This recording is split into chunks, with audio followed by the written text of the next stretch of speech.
Thank you. Ladies and gentlemen, thank you for that great welcome. It's indeed a great pleasure for me to be among you here this morning. Looking at all these big fellows around the place, I feel a little small in stature, but I would remind you what Wellington told the German General Blücher at Waterloo when he rode up to inspect Wellington's troops. He saw the Scotch and Irish guards on the hillside. He rode through them and he turned to Wellington and said, "They're rather small, aren't they?" And Wellington said, "Yes, but they don't run away."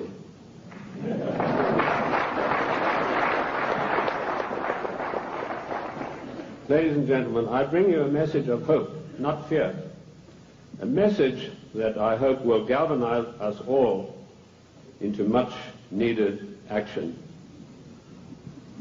The problem is quite simple. Anarchy and chaos prevails in Washington, D.C. because the federal government has seized powers to which it is not entitled to and is passing masses of laws that are 100% unconstitutional.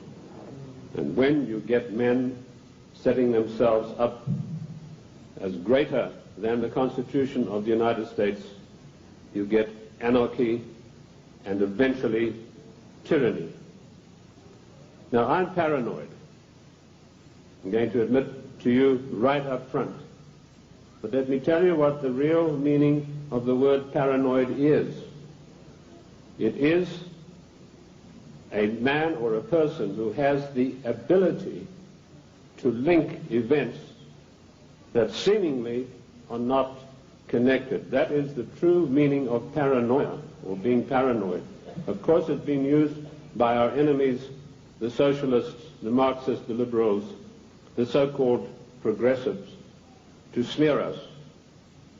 How many times haven't I heard it said of me, "That fellow's paranoid"? Yes, I'm glad to admit it, because I have the ability to connect events that are seemingly unconnected.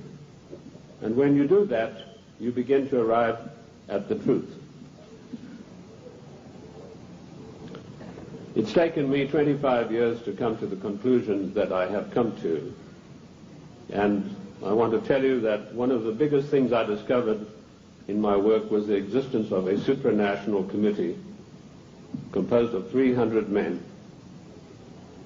I came across this quite by accident when I was serving in Africa, in Angola, and I was given a series of documents which were only supposed to be handed in to top-level people. They were what we call above the top level of classification of intelligence documents. And there I discovered that whilst I thought I was in Africa fighting against the invasion of the communists, I was in fact fighting to introduce socialist regimes in the black African countries, and that I was actually working for a committee called the Committee of 300, also known in intelligence circles as the Olympians.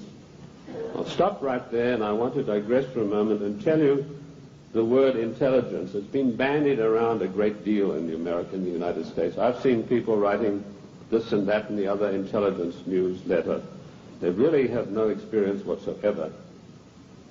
In 1986, I wrote a work called Mind Control, Metaphysics, Extremely Low Frequency Radiation and Weather Modifications. And in that work, July the 8th, 1986, I said that the top-level intelligence organization in the United States was the National Reconnaissance Office, far bigger than the CIA and any of the other intelligence agencies. And by the way, we have about 10 different ones in the United States. And I even have the audacity to give the address of this organization. 3 weeks ago, Mr. Sam Donaldson, the gentleman who wears that beautiful toupee so effectively, he came on with the program in prime time, and he said, "This is one of the biggest scoops that ABC has ever had." And he told about the National Reconnaissance Organization. The exact same thing that I published 8 years earlier.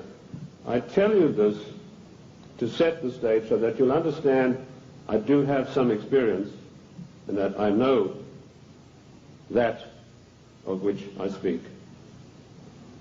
You know, the American people are somewhat like the Irish. I'm sure you've heard the story of the Irishman who got shipwrecked, and after many days he was washed up on an island, and as he staggered along the beach, some people came out of the trees waving spears, and he said to them, "Is there a government here?" And they said, "Yes." He said, "Well, then I'm against it." Liberty is based on individual freedom. We are individual people. We are not the mass, so disdainfully referred to by Karl Marx and the socialist writers.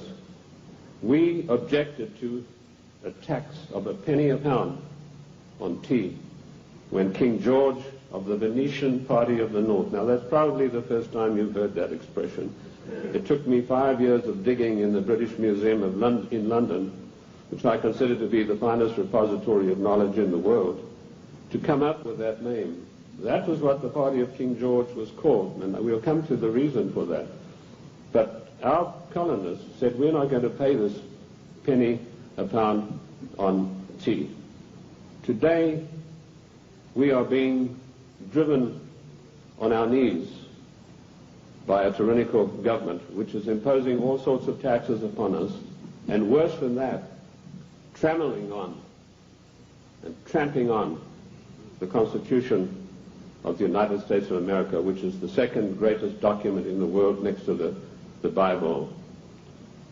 And if we could rebel against the mighty powers of King George III, the most potent force in the world at that time, then, ladies and gentlemen, it is time that we rebelled against a federal government that is trammeling the Constitution underfoot every day of the week.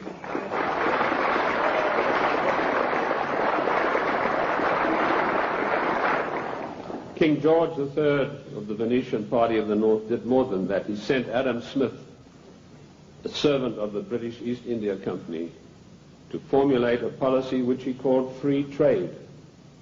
And by the means of free trade, Adam Smith, a greatly beloved economist of the Marxists, the socialists, and the liberals, hoped to bring the small manufactories and the industries established by the colonists to their knees.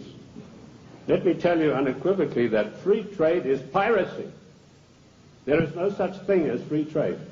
We have to reject this constant brainwashing to which we are subjected. Free trade began with Adam Smith and the British East India Company. Now, who is the British East India Company? They played a massive role in the history of the United States of America. Only you are not taught this in your schools or in your universities, but you need to know. In my book, The Committee of 300, which took 20 years of research, and incidentally, I was only a little bit behind with Karl Marx. He spent 30 years in the British Museum in London, where he got most of his things from. I point out that the British East India Company was the most powerful trading company in the world. They made their massive monies out of the dope trade. They first grew prime poppies in Kew Gardens in Kensington, London, got the best producing opium poppies. They then shipped them to Benares in India, where they began a massive plantation of poppies, opium-producing poppies. They then used their famous tea clippers to transport the poppies in the form of raw opium to China. And by their military force, they imposed an opium policy on China that turned the Chinese nation into a nation of addicts. And they enforced this policy, which was known to the royal family and Lord Gladstone, the Prime Minister, and every one of the lords and ladies in England. And they made a massive, huge fortune. In researching these documents in India House in London, I came across some of the manifests of the old tea clippers and the numbers of kegs of opium they carried and the values. And I totaled up these things, and I found to my astonishment that if we took 1970 as an optimum year for profits in General Motors and Ford, in 1 year, the opium trade with China was 3 times the profits of the combined profits of Ford and General Motors in 1970.